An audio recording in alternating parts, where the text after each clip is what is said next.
Well, hello, Pueblo County, Pueblo West, Southern Colorado, and the Mesa. So we're here today for yet another Pueblo Matters interview. This is interview number 21, and we're with Ann Bennett. Hi, Ann. Hi.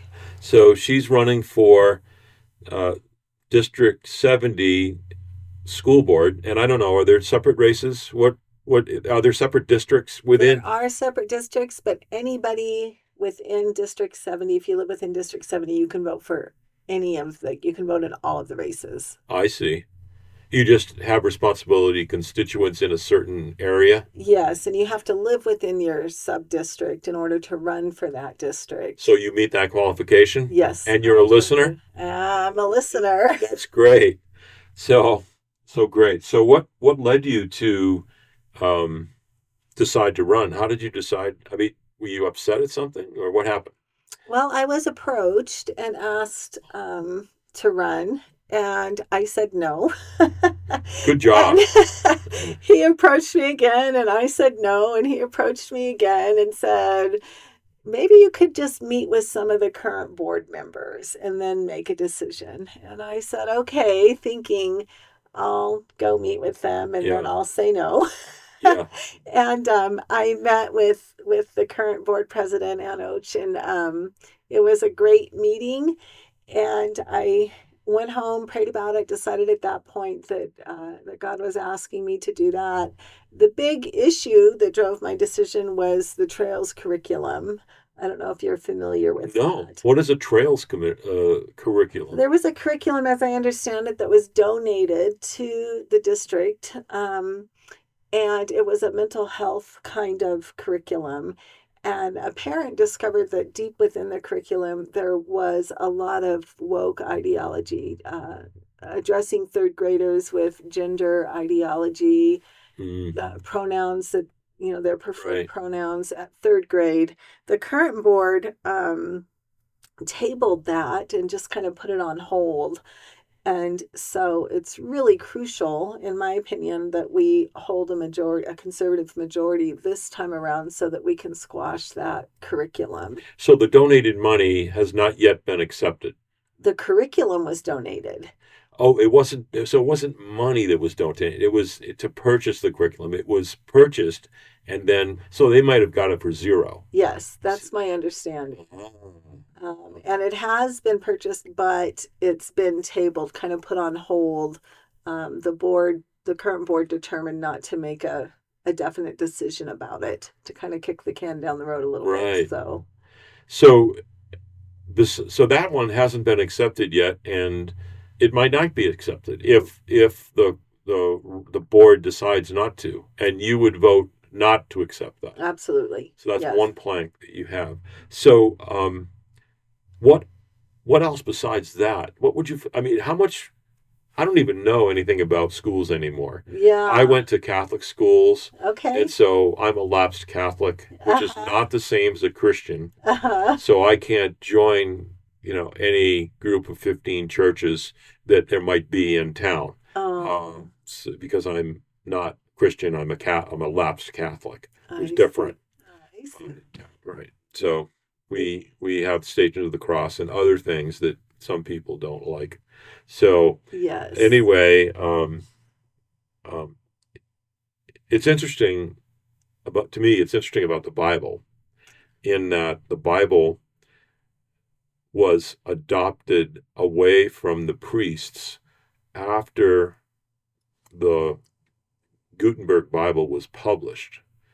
And there weren't that many copies of that, but I mean, I think they did publish more of them. So now the Bible became available for everyone to Mhm. interpret.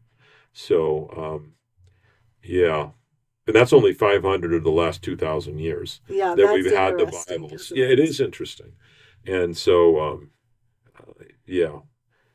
So that's why we have so many different denominations in that there are 15 in the group because there are people who interpret the Bible differently. Yes, there are. And in my way of thinking, there's foundational theological issues, the foundations of the faith, and then there's secondary and tertiary issues that really we can disagree on them theologically, but that doesn't mean we're not part of the same, God's family.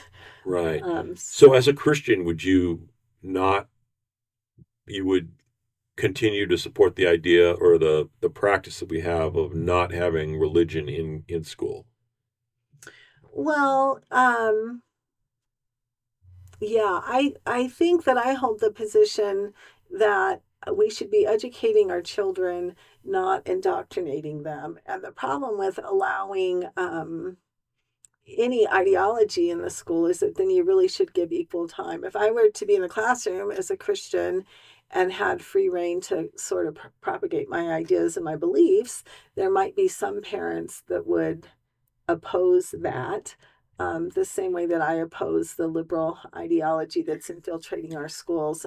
Having said that, I think our entire form of government, our entire culture was founded on Judeo Christian values. And I think those values should be um, embodied within our schools.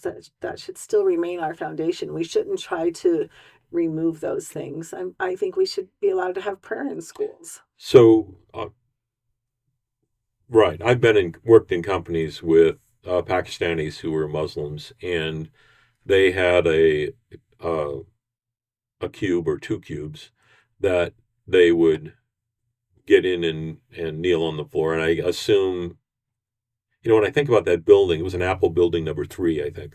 And, Okay. but it wasn't by Apple anymore, but they faced what I thought would have been northwest, but I think they're supposed to face east in the Muslims, but they didn't, You're just from supposed to my face Mecca. Mecca. Yeah. Ah, So depending so on where you are in the depending on world, what time zone yes, you're yeah, in. you face Mecca. So if you're west of Mecca, if you're east of Mecca, you face to the west. Interesting. I Yes. didn't know that. Yeah. Oh, that's good to know. But we have at the national political level the a fellow named Vivek Ramaswamy, and he's a Yes. Hindu, Yes. so he's not a a follower of the Abrahamic religions. Right. So he's not a Muslim. He's not a Christian. He's not a Catholic. He's not a Jewish person. Yeah. So, and he's going to be on the national stage, I believe, in probably 8, 9, 10 years. Eight. He'll probably, after he finishes in Ohio, he'll probably go back again and compete. So, how does that present a problem to you? For me, it would be difficult for me to really back somebody that didn't have a Christian foundation. Um, we don't always have that option. Our current president is one example. Maybe he's a Christian, maybe he isn't. I don't know, but I would prefer somebody that's a follower of Jesus, and the reason for that is I believe that God is the source of all wisdom, and that the um, Christian religion provides a moral foundation, and because, as I mentioned, our founding was based on Judeo Christian values. And Yes. so, for those reasons, I would prefer a candidate that was a follower of Jesus, that was praying and listening to God and seeking guidance. But in the absence of that, if we don't have a good candidate that meets those criterias, then I would back a candidate that shared values. Right. So that's all well and good, but we're talking about District 70 here, Yes. and when you said I prayed on the decision to go, it led me down that path, and Yeah. that's okay though. And so, what else besides uh, opposing the what was it called, the Trails. trails? How do you, Hmm. Trails? I believe so. Yeah. It must be the spelling. Yeah, it has to be. Haven't seen it in writing. I've just heard it audibly, so I'm assuming that's the spelling, but I can't confirm. Right, right, right. So what else? I've talked to others. And for example, I've talked to Sam Ebersol, who was a great interview. I told him it was the best interview I had so far, and I had another one since then, so it maybe isn't anymore. But he was going on and on about distractions in school with Yes. not on and on. I mean, he was articulate about it, but Sure. his thing was that um, the kids have a distraction of it because of the cell phones and the Mm-hmm. social media, Mm-hmm. and the social media can lead the students to places that we don't think as Western society should they would is helpful Right. for our society to continue. So, what do you think about these cell phone usage in school? Would you How would you vote on or help to resolve that problem? Yeah. Distraction of the students. It is a distraction. Um, it also is problematic to me because we have created a situation in schools where kids need to be able to text their teachers. Kids submit homework instead of handing it in paper, they have to submit it online. And some of those kinds of dynamics that we're seeing. As a parent, I didn't want my kids having access to the internet. I have 5 kids. My youngest is 23. She's the ag advisor in You don't Fowler. look like you have a 23-year-old. I have a 32-year-old, Oh but my thank God. you. Yeah, Uh, 3 grandkids. see, guys, see how it's done? So smooth. Um, so yeah, I homeschooled for all of my kids. The two oldest were homeschooled all the way through. The third one started at Rye High School as a junior in high school, and so I graduated 3 kids from Rye High. But prior to putting them in public school, their access to social media, to the internet, to any of those things was extremely limited. And I wanted it that way. But when my kids started in school, all of a sudden the schools giving laptops or their, home, like I mentioned, homework assignments have to be turned in online. And it opened up this whole world to my kids that I didn't really want them having access to. So to me, there is the issue of distractions in school, in the classroom, but also more broadly than that. As parents, we might not want our children to have access to the internet to the degree that the school structure is requiring it now. Right. So I would like to see cell phone. I mean, kids don't need cell phones at school. Um, or at least not in the classroom. And I would like to see a situation where kids are handing in paper. Uh, hmm. Paper that's been printed or paper that's been written on? I mean, are these teachers and system expecting a PDF or a Word document that they can then run through something? That's my assumption. Right. So yeah, it's not, And does it save money, do you think, from the maybe, teaching point of view? it's probably easier to grade. Um, So we're not going to have so James Joyce, Ulysses style stream of consciousness writing. We're going to have writing that will go through a grammar checker, yeah, kind of a thing, huh? this is And my so the students probably do check their grammar uh, with different products before they submit it. so Interesting. that's an issue. I mean, we're going to have to decide what we're going to do about those things. But even beyond that, now we've got AI, and I know my daughter that teaches high school in Fowler has run into the situation where students are turning in papers that were completely generated by AI, and she's able to run them through A an checker, AI detector and check. Yeah. Um, so, those are issues that as a school board, as a community, as schools, we're going to have to figure out what are we going to do as technology advances. right? Right. So which curriculum did you use as a homeschooler, as So a homeschooling teacher? yeah, so mostly I used several, but the kind of the core that I used was called Sunlight Curriculum. Oh yeah, Um, yeah, Sonlight. you're familiar with it. Yes, I have the books. Okay, so I'll give you a little background on Sunlight and why I was drawn that way. We used to work for a missions organization. It used to be based in Littleton, and it was called Caleb Project. And we focused on seeing churches planted among Muslim cultures. Um, and there was a family that was friends of another one of our staff members, and she was trying to homeschool in a relatively closed country and couldn't get books, couldn't get information. And so a lady on our staff, developed Sunlight curriculum to be able to service missionaries essentially. Um, and I loved the curriculum. I loved the content. I loved the way it was presented. I loved that it was designed to be able to do multiple ages at the same time. A lot of world history. So it's great. You like that one, yeah.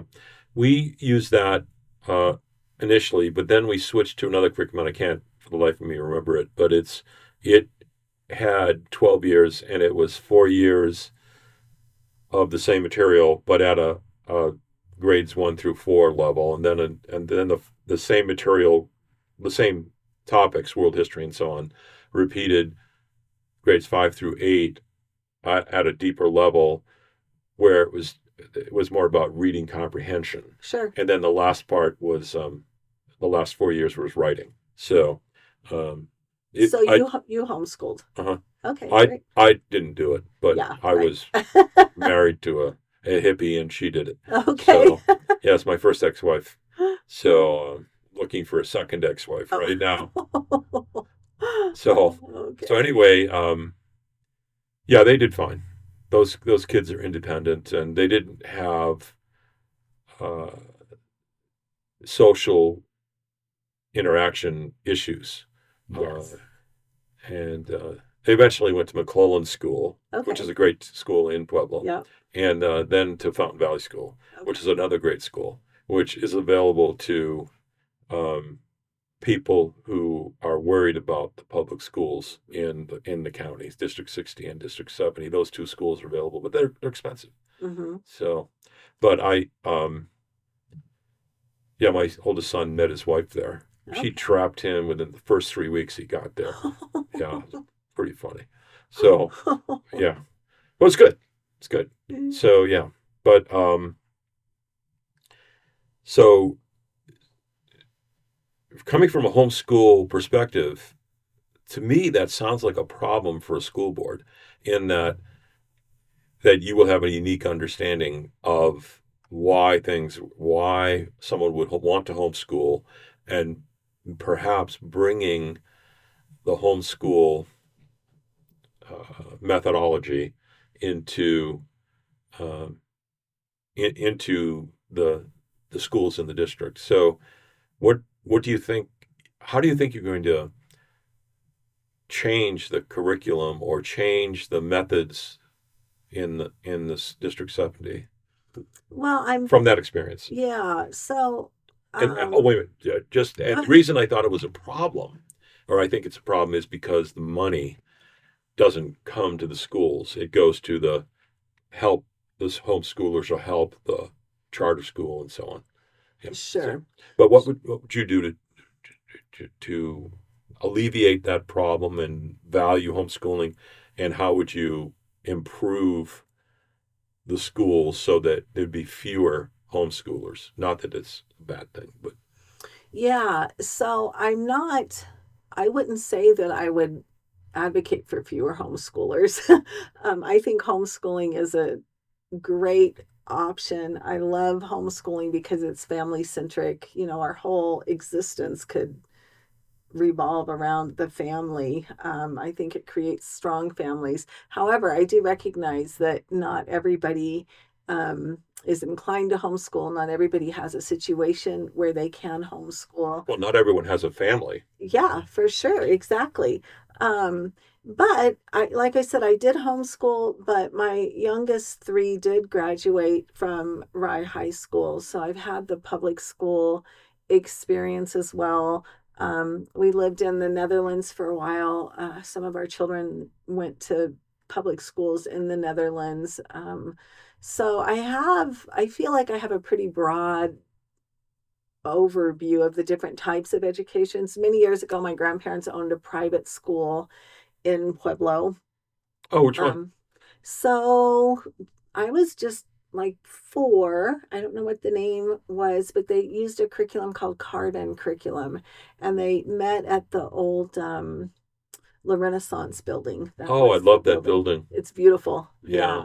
So that's where the school is In the now. big room? Is that where they met, or did they have separate rooms? I did preschool there with Neat. them, so I don't remember, how it all went. Yeah, but they had that school for several years, and then there was an issue, and the building had to be sold, and the school closed down. But Yeah, those fellows got old. yeah, and I've also got, like I said, I've got a daughter that teaches in Fowler. I've got a daughter that teaches at a private school. My daughter-in-law was at a charter school in Arizona where she was the dean of education. So I've got a broad overview of different types of education. But what I'd like to see in public education is that we have a excellent academic offering for our students, and that we're protecting the families. Families should be able to send their kids to public school without feeling like their family values are being undermined. That seems to be a very large concern from a lot of people. So, how could you work to do that from the board's point of view? Because you've got a superintendent and then principals and then vice principals and whatever else. I don't know how many other um, layers of administration between you and the classroom. Yeah, so the board does have some control over curriculum. So I think that's the first step, is to make sure that we're providing good, safe curriculum. And then ultimately, the superintendent works for the board. And so, I feel like it's the board's responsibility to manage our employee and to hold the superintendent accountable. Hmm. So, do you have you been to many school board meetings? I have not. Oh, so I wonder how long the contracts are for the superintendent and what the downside is of. I can see that you could not renew a contract, and then the contract just kind of tails off, and start a search for a new one. But if the superintendent has a 3-year contract, and the board decides that after year one, so they might owe him another year of severance Oh, pay. sorry. Yeah, and I'm not really sure, what that looks like. But you'll learn. Yes, that's exactly right. Get an education. You will learn. So that's great. So I'm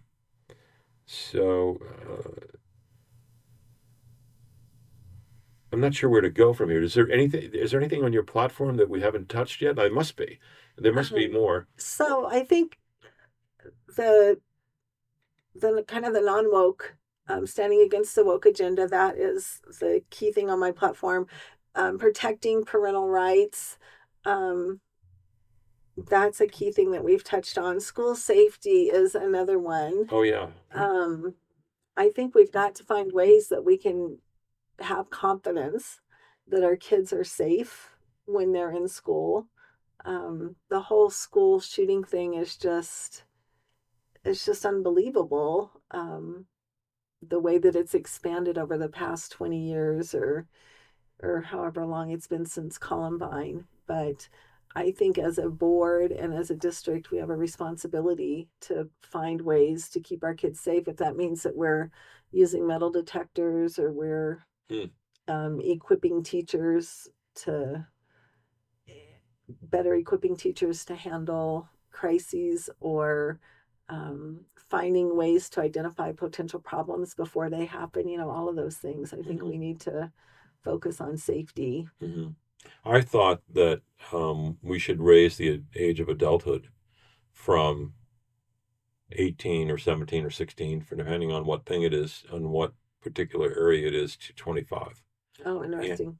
and not allow weapons purchases until you're 25, without waivers. And the waivers could come from teacher recommendations, for example, and then not allow voting until you're 25, and not allow joining the military until you're 25, and not be able to take student loans until you're 25, and lately, not allow uh, surgery until you're 25, life-changing surgery. Yeah, it's a problem because, we've got, especially in this state, we're encouraging kids to make those decisions when they're not even allowed to take an aspirin at school, They aren't. No, Well, no. I think they're finding out that some of these analgesics are leading to Asperger's and autism and other stuff. Especially, I guess, during for boys during circumcision Mm. is the latest thing they've looked into. But Yeah, or ibuprofen or a cough drop. You can't even distribute a cough drop to a child at do you think school. that's reasonable? These laws about dispensing medicine, or a student having their own medicine in their thing in there. Um, so I feel like it depends on the kid, and it's really hard to make a case by case determination. And so that's where we kind of get the blanket rules. My issue, though, is less about whether or not they should be allowed to dispense medicine and more pointing out the discrepancy between we don't trust them to take a cough drop, but we're going to trust them to make a decision about having an abortion or about having a surgery or about hormone therapy Right.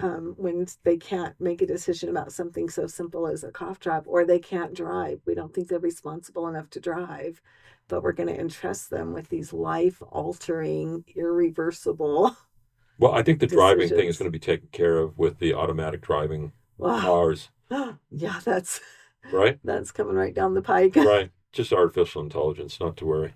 So, um, wow. I had forgotten about all this restriction. When I went to school, I went to a Catholic school, 12 Hmm. years, and we didn't have this. We didn't have a nurse. Hmm. Um, yeah, we barely had a library. Wow. Oh, it was a small school, Yeah.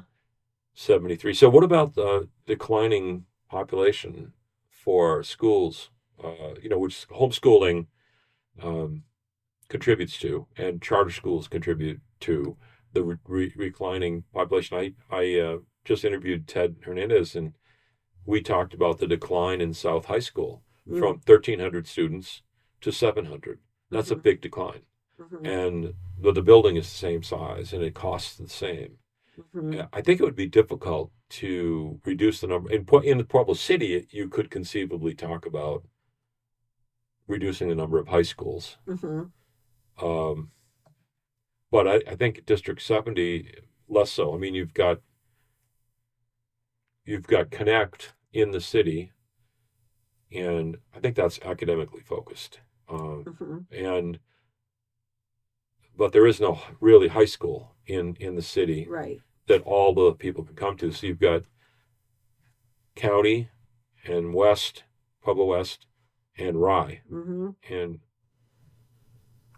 when someone asks the question, "What school did you graduate from?" the answer, if you're not from here, is always Rye, Oh, because there's no one there that can deny they don't that know. they don't know. So yeah.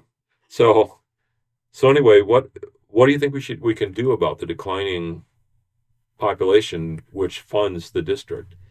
Yeah. So, I think as a board member, I would be excited to get in and look at the budget. I mean, I think we need to run it like a business. I'm self employed, I'm a general contractor.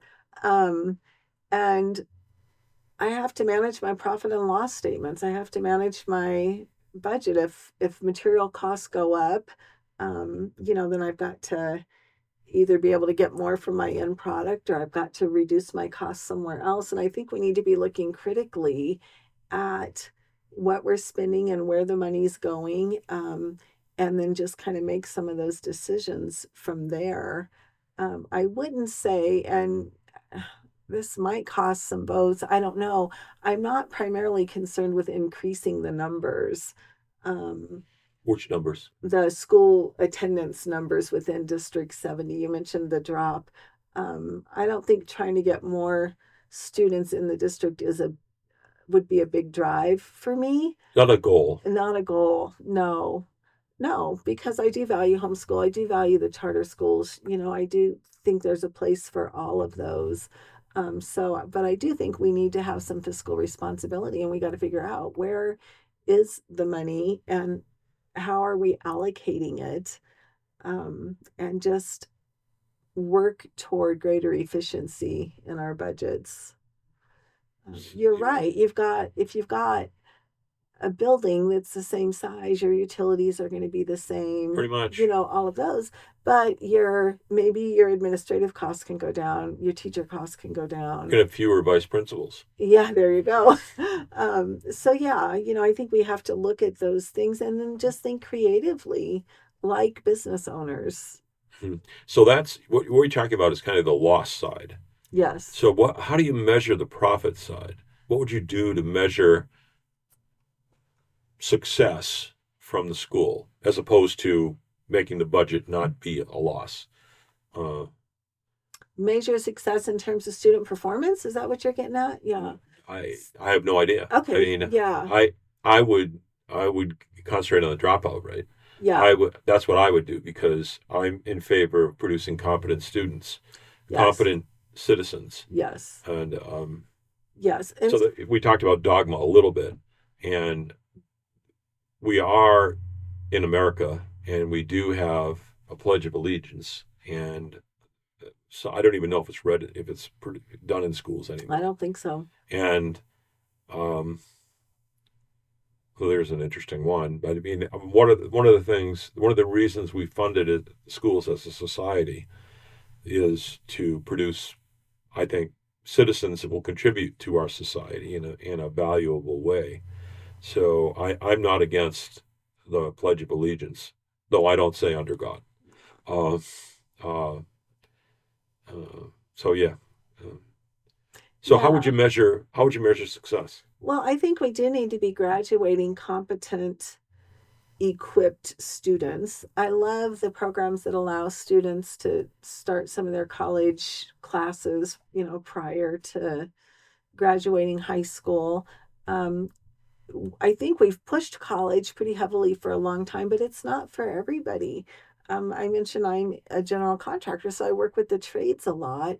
And nationally, we're seeing almost a crisis in tradespeople. We just don't have, we've told kids for so long, get a college degree, that we're losing a lot of our tradespeople. So I think that we could expose kids to things like the trades. I would like to see us offer some education that teaches entrepreneurial skills, teaching kids how to create jobs rather than just hold jobs. There's nothing wrong with holding a job.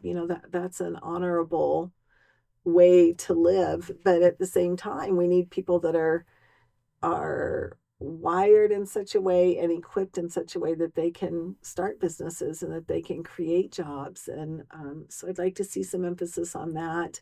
I would like to make sure that we are focusing on agriculture education.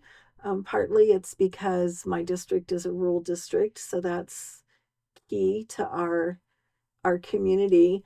But also, whoever controls our food supply is going to wield an awful lot of control over us. Mm-hmm. And so it's increasingly hard for young new farmers and ranchers to start unless they're born into it. Um, and so any way that we can come alongside and support the agriculture education, I think, we can measure success in that way. And I do value the not extracurricular, but kind of the elective stuff, the music and the other arts. I think the more that we can offer kids that's going to resonate with who they are, with who God's created them to be, the greater success rate we're going to have. Do you think that um, the trades direction would be for those that are not academically inclined, or do you think it's for everyone? So that it's someone who's academic inclined is getting the proper instruction in their academic classes could also do the would you suggest a structure such that they could get all of these skills? I mean, one thing that that occurs to me is that what can be taught in the classroom is building codes. Yeah. For example, I mean, you don't have to get out and turn a screwdriver or a wrench on plumbing or put a frame up or do concrete or whatever, but you can understand the building codes and that there are building codes, and Mm-hmm. that would be a useful skill even just for a homeowner, Mm-hmm. to know those things and tell if they're being screwed over. So Yeah. So I mentioned that I lived in the Netherlands. In their education system, they kids are given a test, maybe, I don't know, fourth, fifth grade, something like that. And it's determined based on their test results what track they're going to be on. So if they're going to be on an academic track or more of a trade track. So those tests at a really young age dictate basically the kind of life that they can have. And I'm absolutely opposed to that, to pigeonholing kids like that. I think in this country, we sort of have this idea, you touched on it, that maybe um, trades are for people that aren't as intelligent or don't do as well academically. And I would push back against that a little bit. I mean, you look at some of our big construction kind of companies Trump, here in town. Well, yeah, look at Trump, exactly. But even here locally, you've got Tim Miller at TNT Electric, you've got Bill Singleton, you've got a lot of Joe Corsentino with Corsentino Construction, and a lot of big. I've worked for him. Okay, yeah, he's awesome. Yeah, You've got a lot of big construction companies that are creating a lot of jobs for a lot of people, and these are not men, the men that started them, it wasn't because they weren't intelligent or they didn't have the academic prowess, so they defaulted to the trades. I think we need to combat that stereotype. The trades can be a very viable option for the most intelligent of our kids, and especially if we can also combine it with some entrepreneurial skills and training. right, right. So how I want to understand a little bit more about, because you're an expert Well, I wouldn't homeschooler. say that. I I would say, wouldn't say that. no, I would, if you did five kids, mostly, you're an expert. In the room, you're the Okay, all expert. right. Well, Okay. that's fair enough. So, uh, how would a typical day go as far as touching on these other topics that aren't academic? How many hours a day? Because you were like a one-room schoolhouse, I was, essentially. And so you'd be teaching perhaps five different levels, maybe you combined a couple yeah. if you had any Irish twins. So, Hmm. they're, Yes, I yeah, did. you Yeah, did good. 15 months apart. Good. Well, that's not an Yeah. Irish twin, but close. No, close. Yeah. So, uh, how how did a day go? In my homeschool? Yes. Yeah. So we would start off the day in our homeschool with prayer, Bible study. So we would study a passage of scripture together. Um, All five. yeah, all five of us, all five kids with me. And then from there, we would generally do some kind of history, and often I had all five of them together.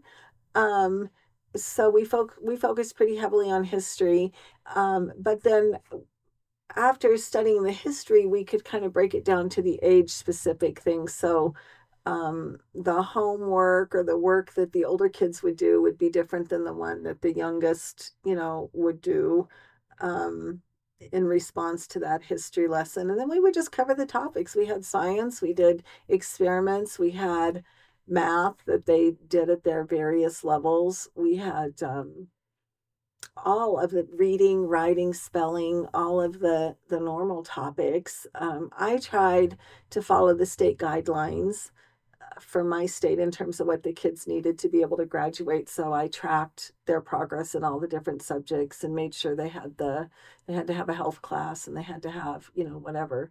So I made sure that we were meeting all of the state guidelines as a minimum. But this other stuff, when you're homeschooling, there's a lot of leeway to get Oh yeah. kids, to let them do what they want to do, the things that interest them. One of my daughters at, I don't know how old she was, maybe 10 or 11, started a bread baking business. So she was baking and delivering, I don't know, 15 to 20 loaves of bread a day that she was selling. So that was Organic, her, not organic, but fresh ground wheat. So we would grind and she would make the bread and mechanical grinder or electric? electric. Yeah. Yeah. Hmm. So we would grind, she would sell her wheat, and so that's a good example in terms of the entrepreneurial skills, because not only was she baking and she loved to do that, but I was able to teach her what's a profit and loss statement. What are your input costs? Okay, so you got to buy flour, yeast, bags for the bread, whatever, but what about utilities? Are you factoring Yeah, because in? that's your bill. Yeah, yeah. And so, just helping them go through all of that. So whatever it was, and it would change from time to time. They'd do something for a while and develop a new interest, and we'd let them focus on that for a time. Was it well water? Um, During the bread business, it Yeah, was not well water. oh, Most of their life they were on well water, but not during the not bread during that business. time. Yeah. So, and I think in our classrooms we can do similar things. I know my daughter and Fowler, they are learning how to float concrete. I mean, it's hands on. They're learning how to build, identifying the tools. She brought in uh, Wade Leasack from TNT Electric to talk to them about electrician apprenticeships with their company. So, we can expose them to a lot of things, and it's not going to resonate with every kid, Hmm. but at least it's not forcing every kid into a one onto the same path, Hmm. academics for college. You're right. So I've been pushing, and I'm going to subject you to this thought, Okay. and other district school board people have been subjected to this also. Okay. Oh So, boy. so I think that the goal set for these districts is wrong. The goal set from an outside, I don't know what's written. The mission statement is written, but to me, from the outside, the goal set seems to be to produce a valedictorian. Mm, And so, what do you get? How do you get a valedictorian? Well, you get a grade point average that is the highest grade point average. And so, in order to get an A's that is meaningful, you have to weight the classes and so on. But one of the things you got to do is make it difficult to get an A plus. And so, how do you do that? You're on a force march schedule, and the force march schedule requires that there were F's. hmm And the F's then become discouraged and think of themselves as failures and eventually will drop out. So in the Netherlands, they did the division pretty quick. But it seems to me that our goal set is wrong, uh, or is not stated properly. And I would like to see a switch from grades with letters to and points to be competency based. And how do you determine competency? Which is what you do in homeschooling. And I was hoping you would talk about it, but you We didn't. didn't get there, but yes. Didn't get there. But uh, in homeschooling, you would keep going on a subject until they got it, right? Right. And I would like to see the it switched from grade points to competency. And how would you measure competency? Well, competency would be teach 4 days or 3 days, teach 4 days, test on the fifth, and if you get 19 or 20 out of 20, you're competent in that Mhm. subtopic of a subject. So it could be the multiplication tables, 0 through 3 or whatever it Yeah. is, something that is doable. And if you are competent, then you move to the next subtopic, the multiplication tables 4 through 7 or whatever it is. And if you didn't become competent in one week, then you repeat the week, which is what you do in homeschooling. hmm Um, and I, how do you set the amount of material in 4 days of instruction? I would think what 70% of your students pass is the wrong word because we're not passing, would become competent in 2 weeks. So it's not uncommon to repeat the week. It's not a failure. You're just becoming competent. And some students will take 4 weeks to get through. And that seems to be the people that we're targeting our instruction level to. Some students will get 36 competencies in a subject in 36 weeks. As I said, others might get 9. And the ones to that do 36, maybe they'll get the differential equations by the time they're out of high school. So I don't need to go to PCC to get differential Right. equations or need to go to CSUP. You can get it in high school when they're with their peers. Mm-hmm. And and others will take less time. But what will this do? This will allow time in the because you wouldn't have 45-minute classes or whatever they are. You're going to have 20-minute classes or Mm-hmm. even 15-minute classes. So you're going to have a lot more of them in the school. Uh, and a person who's not getting it can go to the same class twice in a day if Mm-hmm. it's offered twice. And the administrators would have to deal with that. But what does it mean? It means the students go on vacation anytime they want because the class, like homeschooling, you can go on vacation if you're Yes, you homeschooled can. anytime you want. Yes, you can. Because when you get back from vacation, the class at homeschooling would be offered. And when you get back to your public school, because there's a spread out of students, the class that you need next or you should be in next will be offered, or maybe the next week. You might have to wait a week, but you call in, okay, I'm going to be back, right? Yeah. And the teachers the same thing. They can come back. They don't have to take a personal day or anything else. Right. They come back. So that's a and how do you rate teachers? Well, you rate them if this student is a 2.1 week student, but under this teacher, they're a 1.9 week student. Well, that teacher is doing something that other teachers might not get. So, um, Or maybe it's the teacher. Maybe it's that the student doesn't resonate with that particular topic as well. right. And so if there are no requirements, like some districts have 4 years of English, and it Right. doesn't it doesn't mean you have to cover the material that's in 4 years. No, you have to have 4 years, and you can't double up Right. the class. So that's not right, in my opinion. But there are Right. requirements like that. What is the graduation requirement? I think the graduation requirement is just age. You Yeah. get to this point, the mill levy is not going to cover you any more than it could be 19.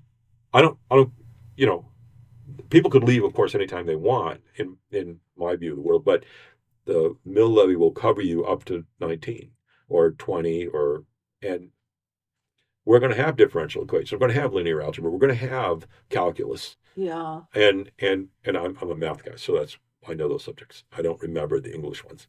Um, uh, we're going to have check writing. We're going to have you can become competent in how to be a bookkeeper. You can Hmm. be competent in artificial intelligence. You can Hmm. be, I mean, there's all kinds of things that you could then offer in smaller things. Now, the administrators would have a tough job because they got to get okay, what happened on Friday?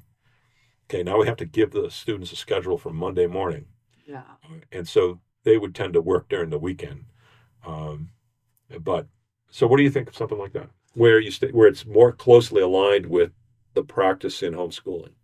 Yeah, I think that it would be a pretty radical change, so it might be a hard sell, but I think that I like it. And in some ways it mirrors the education I had as a kid. When I was early elementary, I went to a Park Hill Christian Academy here in Pueblo, and at that time we used a curriculum. I don't know if they still do. It was called PACES. And so you set your daily goals based on your ability. You might have to do 1 to 2 pages per topic. You might have to do 2 to 3 pages per topic. And if you did the work and you were able to pass the test, show yourself proficient, then you could have free time.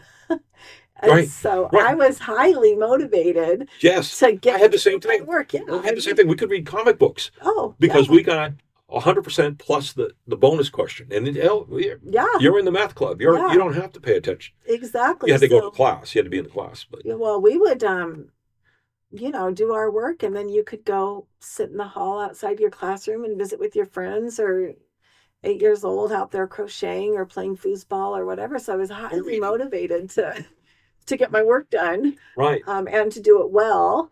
And so, I like it sounds similar to what you're proposing, and I like that idea. Um, I'm not an educator, yeah, and so I don't know all the ins and outs and what the union is like well, or see, yeah, anything. there's all There's that lots stuff. of Sure. issues and there's state regulations and Yes. um, but we currently rate our schools by the valedictorian measure. And so Pueblo District 60 is ranked low, and I think Pueblo County is rated highly Yeah. based on the academic but methodology of GPA and standardized And testing. standardized test. But Yeah. I think that would this kind of methodology I think would unleash your top students to march right through everything they have to learn, and maybe they go home early. Yeah, exactly. Exactly. I mean, that's the big beauty of homeschool is, like I mentioned, we could get through our curriculum. We could do So you stuff, were and then done we by had a lot noon, of time. Yeah. were you? Usually 12, between noon and 2. Yeah, Yeah. we were done. And then you So sent them to the football team. yeah. No. So, well, my son played soccer, hockey. Yeah. So, we had other stuff that they did, youth group at church, whatever. Yeah, 4-H something. Yeah, yeah, for sure. So I like that idea. And it's not, some of it, there's a level at which it's not a huge departure. When I went to Craver Middle School in Colorado City, um, well, even Rye As a student Elementary, or as a mother? As a as a student. student, yeah. So even as a student at Rye Elementary, you mentioned the times tables. It very much worked that way then. You learned them until you could do them all within a certain time, and then you would go on to the next group of them. And you had to know all of the timetables through 12 or 15, and Cubes and show that you squares. could, Yeah. yeah, that you could do them in a certain amount of time so that you just knew them off the top of your Well, head. you could go deal with a car dealer, right? Yeah, Yeah. yeah. Yeah. You could do some of that in your head. And same thing at Craver with language arts. We had to show that we understood the they, their, or the different ways that you could spell there or it's or some of the contractions. And if you didn't get Effect. it, you did it again and you did it again and you did it Yeah. again. So, Yeah. yeah. So what I'm trying to do is affect the Yes. education, and you're going to bring back the effect. So, so anyway, we're winding down our interview with Ann Bennett. She's a candidate for District 70 school board in District 3, you said, or Yes. District 3, which is the south side of No, Pueblo. no, sorry. I'm District 5, Oh, 5. which is Rye and parts of the Mesa. So it goes from Rye, Colorado City, Beulah, and all the way down to some of Blend and the Mesa But south anyone of. in any part of the city, Yes, or any part of the district yes, can vote for you. absolutely. Yes. Great. So we're on KOIC radio. It is 98.5 FM, low power. We're always looking for donations and supporters, and we have a couple of minutes here left on episode 21 with Ann Bennett, and uh, let's hear from Ann to close it out. Okay. Well, thank you, Dave, for giving me the opportunity to come and visit with you. I love that. And I would just humbly ask for your vote, you listeners. I would ask for your vote on November 4th. And my commitment to you is that I will fight for your kids and fight for your families and stand for truth and integrity. Great. So I have a YouTube channel.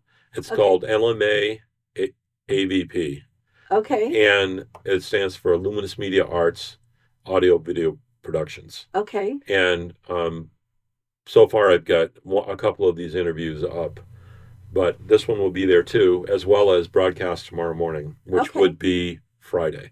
Okay. So I'll send you the link, and you can uh, encourage all your uh, followers to pass it around. And All right. Well, that sounds great.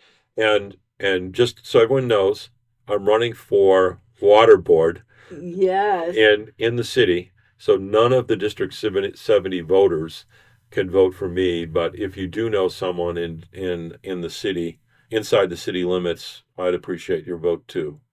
And it's improving water quality and improving the billing experience as well as uh, long-term water support for keeping our water in the Arkansas Valley rather than letting it go to the Platte River basin. Yeah, I So, love that. all right. Thank you. Thank Bye, you. everyone. Bye bye.